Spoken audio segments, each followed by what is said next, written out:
হঠাৎ হুজুগ উঠল, আজই যাব চন্দননগর। তাই বাইকে উঠে নিয়ে এলাম একটা সেলফি। এই বয়সেও দেখলাম দুজনকে বেশ ভালোই মানিয়েছে। কি বলো? তাহলে চলো রাইড শুরু করাই যাক।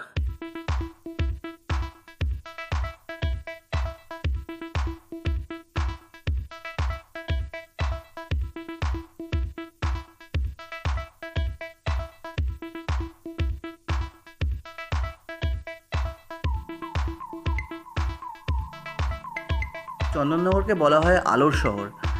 এই আলোর শহরের আলোকসজ্জা দেখে মন জুড়িয়ে গেল। আলোকসজ্জা দেখতে দেখতে সোজা চলে গেলাম, সামনেই চোখে পড়লো একটা ওয়াটারফল। এটা তো অসাধারণ, একদম অসম। তারপর সোজা চলে গেলাম মণ্ডপের দিকে, সেখানেও আলোকসজ্জা। একের পর এক প্রতিমা দর্শন করার পর মায়ের আরাধনা চোখে পড়ল। মায়ের আরাধনা দেখতে দেখতে সেখানে একটা সুন্দর অ্যাম্বিয়েন্স তৈরি হয়ে গিয়েছিল। অসাধারণ পুজো মণ্ডপের সাজসজ্জা।